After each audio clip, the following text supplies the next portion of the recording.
Chioma&Emeka Experience.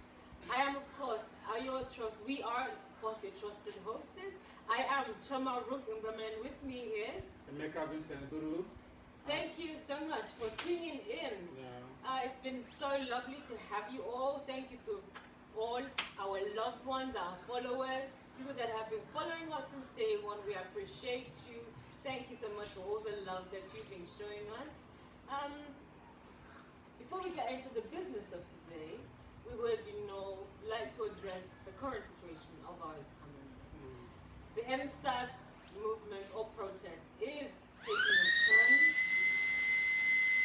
It's taking a turn for the worse. Yeah.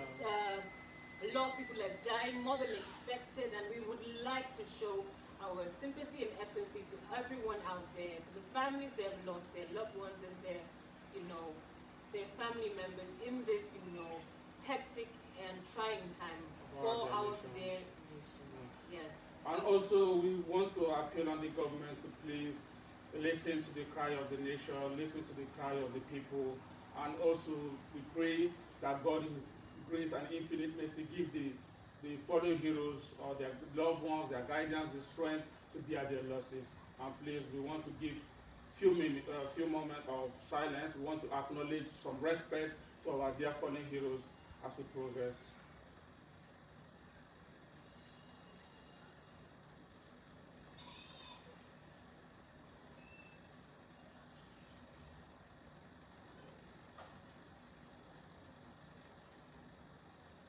May the souls of this dearly departed rest in perfect peace. Amen. So again, Before you continue, you're looking super beautiful this Sunday afternoon. What's the secret? I'm gonna say it's Jesus. But yes, thank you very much. The lady in red. Okay, enough of this. Let's get into the actual business of today.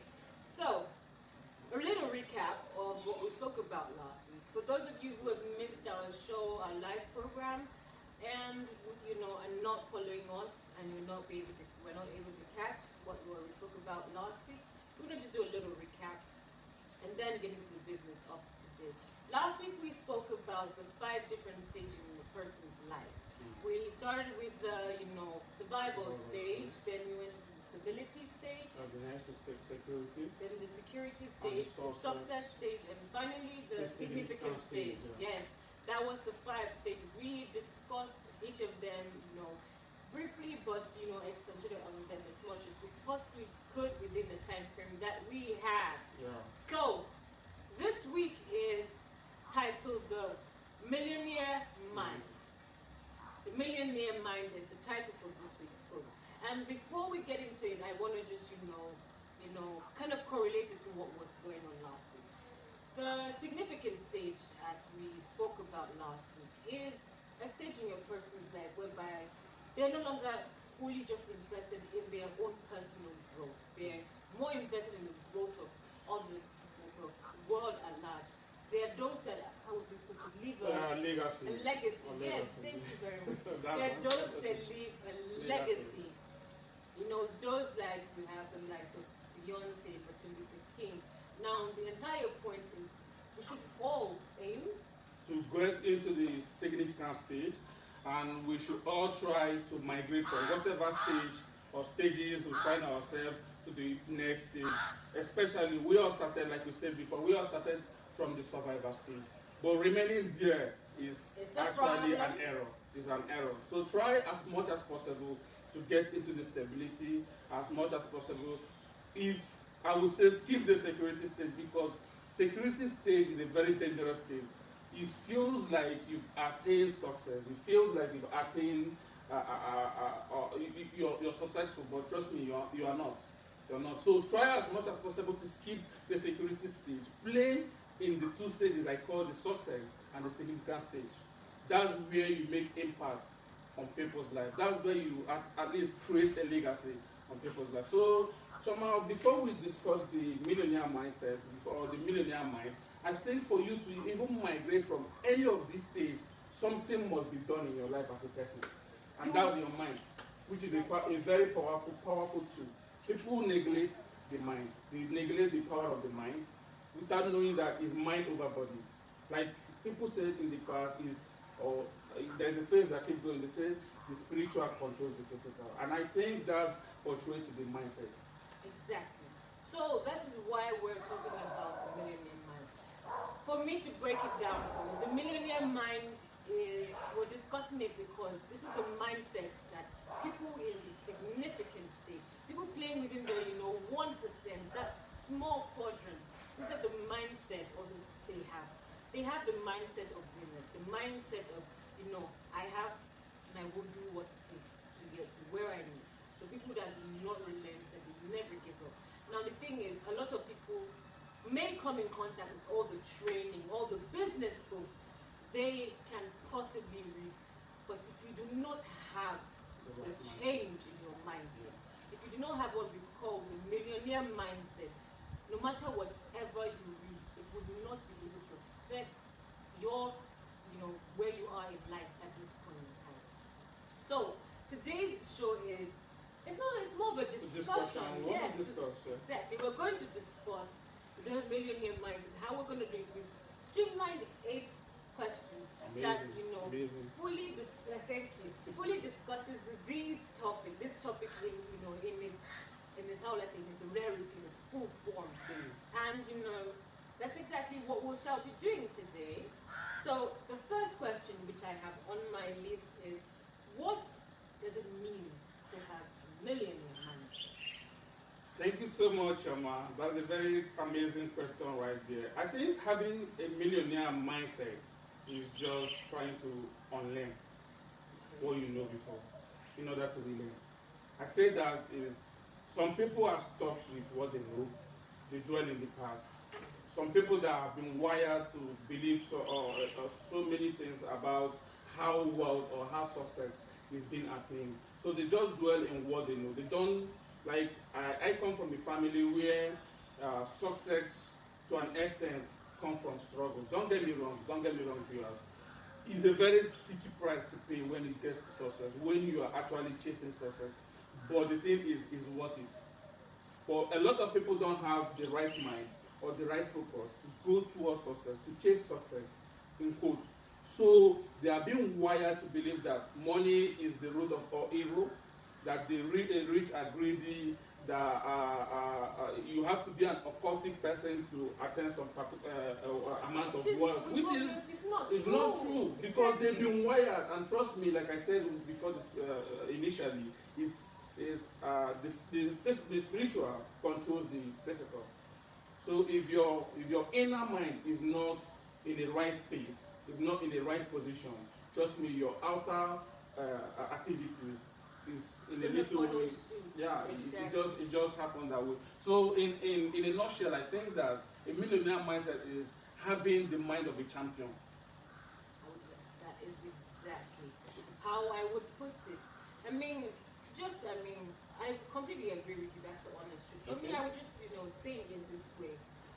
A millionaire mindset basically means changing your subconscious financial blueprint. I agree with you too, Chioma. And why I say it means it's basically changing the way you think about wealth, the way you think about money, the way you generally envision money. Like he said, some people have this, mentality that wealthy people are stingy. Money is bad, it's a bit of all people. Which honestly, I feel like it's quite the opposite. I believe that the poor people necessarily doesn't mean money. I don't believe in money. This is just paper. Poverty is a state of mind. It's a state of mind. This is just paper. You can go. You can get this and honestly, you rip it off. No. Let's leave this for a moment. But what I'm saying is, poverty is as a result in your mind. Yeah. Exactly. If your mind is poor, trust me, Mother Nature knows a way or have a way to make you remain poor. Of course, it's a law of attraction. It's a law of attraction. Yeah. Yes. So, technically, I think we've addressed that. So, in conclusion, or to bring everything together. We want to reprogram some people's mindset. That's the essence of this discussion. But what I'm trying to say is, basically, to sum it up for you, a millionaire mindset basically means having the mindset of a wealthy person, or changing your present mindset into the mindset of a wealthy person. If you've come to understand this, go and do your research. If you do not believe what we're saying, please don't take our word for it. But if you honestly do your research, you find that wealthy people think alike. They all have a certain pattern of thinking, which allows them to be able to create wealth. Yeah. So we would say a millionaire mind basically means having the mindset of a millionaire, of a wealthy person, changing your thought process, your understanding, your belief about wealth and money. So now on to the second question which we have, which is what is the word I said. So what is a subconscious financial blueprint? Oh, okay. Chioma, I think you should first of all address on this one. Okay, so me, first of all, I'd like to break this down. What do we mean by subconscious? Subconscious is something that is pre-learned, inbuilt. Something that you do without even having to actually think about it, you just do it. I mean, some of us like subconsciously, I don't know, bite our tongue or stuff like this. It's something that we pre-learn to do. It is already inbuilt in you, so that is where we start. Why I say subconscious financial blueprint. Now, subconscious financial blueprint basically means how we have conditioned ourselves, or how our environment has conditioned us as people to think about wealth, our beliefs about wealth, and what we think wealthy people do or should do or do not do. That's what I basically mean. For me, it is, I feel like our characters, our culture, our surroundings, all of these, they play a role because they shape your like subconsciously they shape you in the way that you think or believe or react to money. One thing I like to always bring up is the law of attraction. The law of attraction says basically that if you think positively, the universe would automatically make positive things come your way. If you think negatively, you attract negative things around you. Your mind, your subconscious. Your subconscious is basically what makes things evolve around you. So basically, your subconscious financial blueprint is your already preset mindset about financial thinking. How you already think about money. Do you think money is good? Do you think money is bad? Do you think or you believe wealthy people are stingy or greedy? You already set mindset about what financial stability is what I would say is your subconscious financial blueprint. Okay. Well, Chioma, that's a nice one there. But I think there are some factors that play a role when it comes to financial blueprint or subconscious blueprint. One, I think your family, your background plays a major role when it comes to your subconscious mind in terms of success. Like, I know some people, they grow up in a family where money is hard. They believe that to make wealth, you have to struggle. Like, I used to think, I take it back to my dad, a very nice man, a great man, I respect him so much. Back then, when we used to ask my dad, there are days we used to ask our dad for money, and they will ask, their reply is, do you think I'm made of money? And in my mind, I'm like, how I wish you are. Because if you were made of, I would just take it out. Because take it out of meg. I would pull up, yes. That's genuinely the honest truth. So my family is programmed. Sorry, I have to use my family as an example, but the thing is, we programmed to see money in a very different way. That money comes through struggles, and some people are like that. So they believe that wealth or money, which I said, is hard to get. But trust me, this is nothing. It's the easiest thing to make. Don't get me wrong, the process is hard to get it. The process, you have to go through some pains. But if you understand the way to create this, I think it goes with value, but I'm not going to venture into that. So what we are trying to say is how most of us are wired plays a very big factor or a big role in the way we see wealth, way we're wired, or we see success. So you're trying to say that the way we are wired is what creates our success. Yeah, like our family is number one, associations, our culture, our background, A lot of all those things, friends, loved ones, relatives, so basically, anything neighbors. you associate yourself Yes. with conditions your financial. It wires you. It wires Okay, you in a way that you think that success or money is should be created or is exactly. made. I mean, I feel like we're both on the same page about this. Okay. Honestly, Yeah. like, from what I've heard, I think we both like being saying the same thing, which basically means that your subconscious financial blueprint boils down, or in totality means how your environment, your background, your family, your friends, things you've learned as a kid, make you think or believe about wealth creation. So I think like that is basically what we are trying to change, basically. Okay, on to the next question, so that we do not extend very much too much. Now, the next question is, how is our substantial financial blueprint created? How do you think it is genuinely created? Like I said, some factors limit. So like, okay, can you give us some of the factors? I mean, you already pre-mentioned, but just so that for a recap, some factors actually limit us or bring us down to not making or achieving our result on earth, which is the associations, our family, and our culture. Have you actually been in a place, Chioma, where you associate yourself from your old folks? I don't know your upbringing. I don't know if money was actually a factor from your distance. So let me know that first before I go into the question. For me personally, I have been blessed. I would say that. Okay.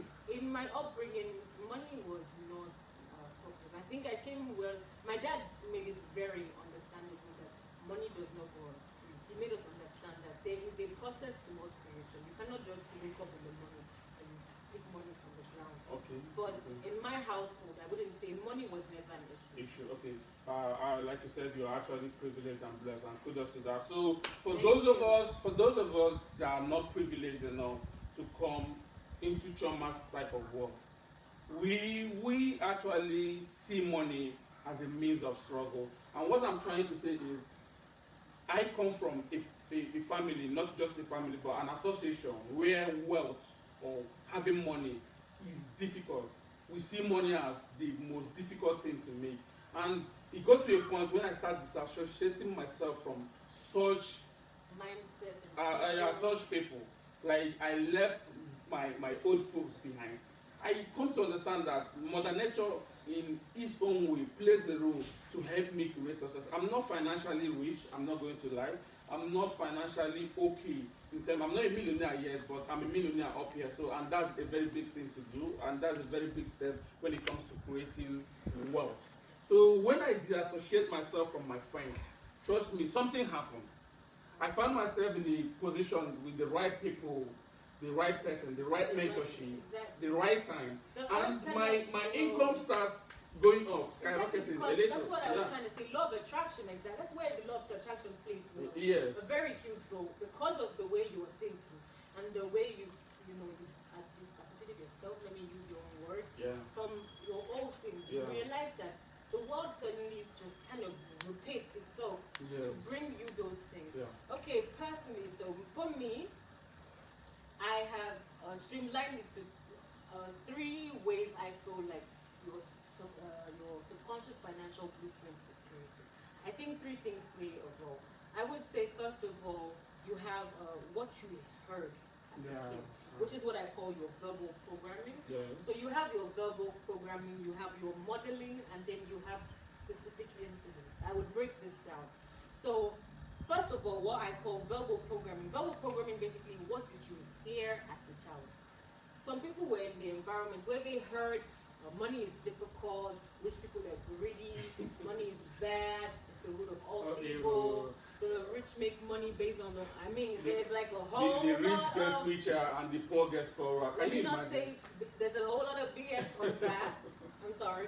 But like, I felt like basically that is the first thing as a child. It reprograms a child. It reprograms your mindset as a child. Growing up, you were like, when you start seeing rich people, you'll be like, he's a ritualist. He's a ritualist.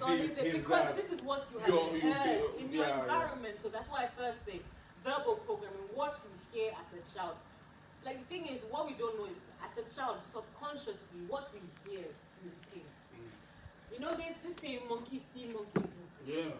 It's not to be calling us, because how would say we're, primates.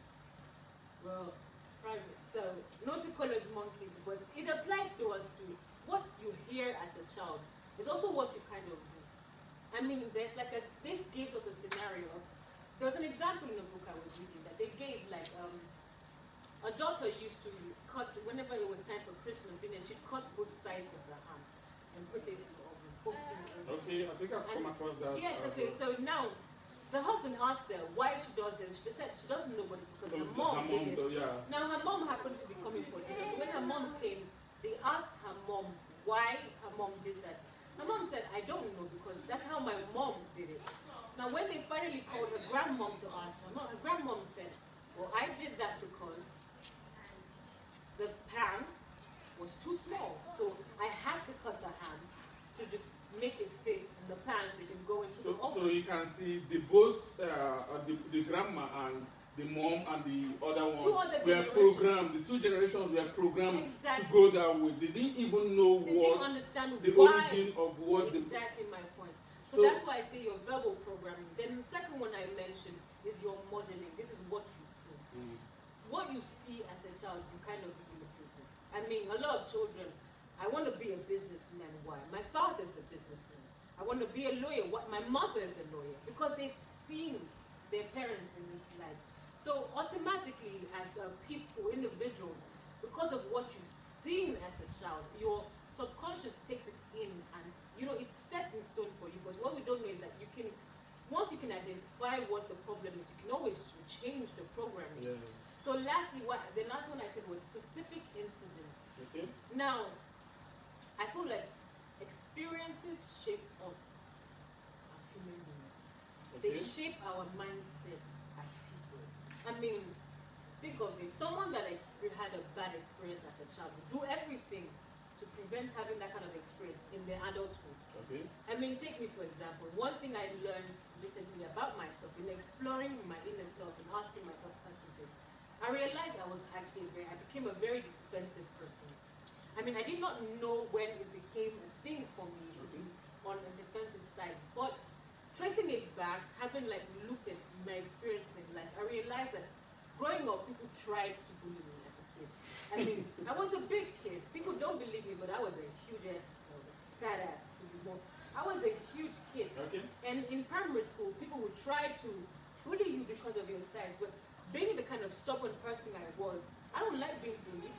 I did not want to be bullied. So what I did was, before you bully me, I bully you first. So that was a way of you protecting yourself. That was a way of me protecting myself. Okay. But the thing is, I forgot that I did not need to take that kind of mindset into adulthood, into growing up. I cannot always be wired like that. Exactly. I had conditioned myself. There is a saying that says, when you do something for at least 30 days, it becomes a habit. You do it for a year, it becomes a culture. Yeah. That's my point exactly. So I cultured myself into always being on the defensive side. Before you attack me, I have to attack. I cannot be attacked. So I have become. Please don't attack again, because our lovely viewers will be feeling I'm not gonna coming from a beautiful lady like you, trust me. No, I'm not going to be attacking anyone, but I just wanted to use that to explain this. I got you. My conditioning. That's why I say, because of that incident, I didn't want to be bullied. I ended up growing up with a mindset that in order to prevent being attacked, I must attack first, which is terrible. But identifying it, I've been able to change or work on my programming. Okay, so Emeka, is there anything you would like to add to this portion? The only thing I want to add is try as much as possible, our viewers out there or anybody listening to us, to try and reprogram yourself. It's not easy. Just try. Try and deassociate yourself if you find yourself in a struggling friendship, where people think that money is difficult to make. Trust me, friendship is by choice. It's not a must. Welcome back, guys. We're terribly sorry for the interruption. Please do forgive us. But you understand, we're Nigerian. The internet is not exactly great. So please bear with us. Before we left, we were answering question number 4, which says, how does your subconscious financial blueprint affect you as a person? Well, what I was basically saying is that we have, I feel like it's in a transition. There's your conditioning. Your conditioning affects your thinking, and your thinking affects your decision making, which in turn affects your actual actions and your reactions. Do you understand? So I think that your subconscious financial blueprints affect you as a human being, because if you do not have the prerequisite, which is the honest, the best, the good conditioning, which is like the mindset of a millionaire, if your mindset is not at that point, you cannot produce actions within that area. Well, okay, yeah, I totally agree with you, but I think that for some people that are not exposed to how they can recondition their mind, please get a mentor. Be it physical, be it audio, be it far, be it whatever. A mentor is one who helps you recondition yourself. A mentor is one that has attained a height of success and can lead you through the path and also through the rules of success. So please try as much as possible to get a mentor. That's one. And two, try and disassociate yourself from friends, some limiting friends that can draw you your circle.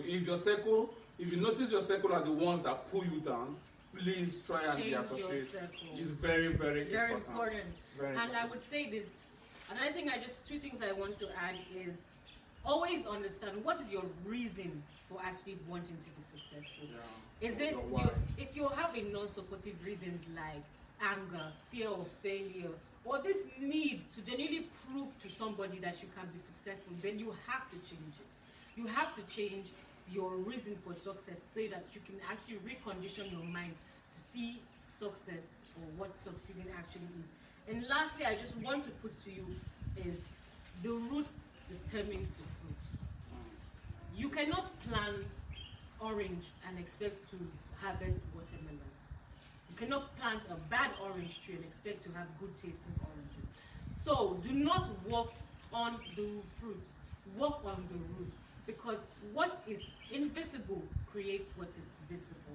I will leave that at that, and we will move on to the last two questions. The second to the last question is, in the PEMS quadrant, the PEMS quadrant is what we call the physical, emotional, mental, and spiritual. These are the four quadrants, or four quadrants that a person has: physical, emotional, mental, spiritual. The question is, out of these four, which do you think is the most important and which do you think is the least important? Okay, out of these four, I think two are very crucial. Yes. Which is the physical and the mental quadrant. Which is the mental actually is mind over body. If your mind is not strong, trust me, your physical result will be very poor. It will change. It will show. It's mind over body. You have to recondition your mind. You have to program your mental thinking, how you say things, how you absorb things, how you want things to work for you. You understand? So you just have to try as much as possible to grow your mental focus, your mental ability, your mental fortitude. Your fortitude, so that your physical attributes or your physical result can be okay or out or shining out there. So Chioma, which one is? For me personally, to answer this, I would say the spiritual, emotional, and mental control the physical. Okay. If your emotions are off balance, if your mentality is off balance, if your spiritual self is off balance, your physical is only a result of these three other quadrants. When you're emotional, some people cannot honestly function. No. If you're mentally slow or disabled, they say your IQ is low. If you're spiritually not strong, you cannot assert self-discipline to yourself. Your physical is only just, I would say it is the package. End product. I think the end product. It is like going to the market to buy a canned food. Yeah. The container is fine, but if the content is bad, then it makes the container appear ugly either way. So the container is only just that's your physical. You need to work on your spiritual and your mental. That's why we say your mindset is the most important. The second you can change your mindset, your emotions follow suit, because your mind has changed. I want to be successful. Your emotions will follow suit. Okay, successful people, they don't overreact. They don't do this. Now spiritual. okay, successful people are self-disciplined, they're time conscious. Once you start doing it, you realize your physical self will automatically reflect all this. Remember, as I said, the law of attraction. You attract positivity, you gain positivity.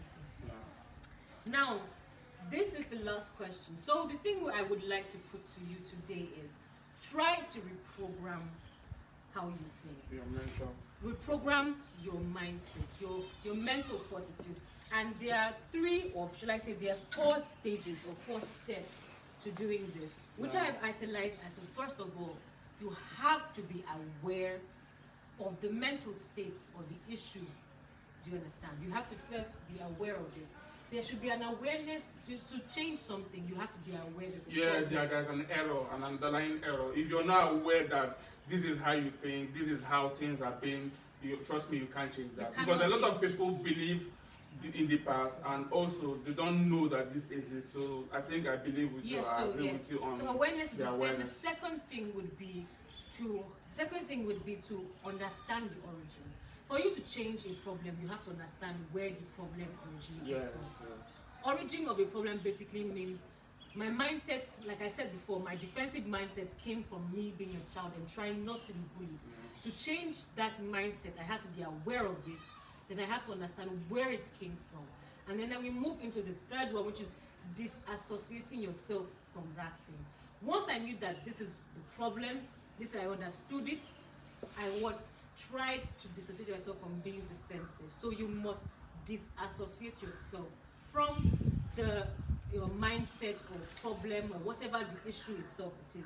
And then from there you can now have what we call an open space, an open mind to be able to start installing a new program. Okay. A new program is start thinking like the wealthy people. Thinking and acting. You do what they do, think how they think, and you will get to where they are. Okay, Chioma, I think we'll be discussing more about how wealthy people think on our subsequent distance. What do you think? Yes, we should. I feel like we would expand more on it. But today, this is actually the time that we have. And it has been an amazing and an awesome time shared with you, and a beautiful discourse with you lovely fans out there. We say thank you. We say kudos to you guys for the support. We see your support. We see your comment. Please like, share, do whatever you know how to do best to make this message go across all the platforms. Yes. And I would say, please, every one of you, I don't know if you can see this, but try and get a copy of this. I think I have to take it a little bit further. So this is called The Secret of a Millionaire Mind. I recommend it to you. Read, understand, digest. Yes, it's a very powerful book, and it's going to help you to recondition your mindset towards success. So till next week, it has been an amazing time talking to you all. You know that we love you. Do not forget to like, follow, subscribe, share. Put it in everywhere. Share it to anybody you know would love or needs to hear what we're talking about. And till next week, I am your faithful host, Chioma&Emeka, and with me is Emeka Vincent. And till next time, deuces.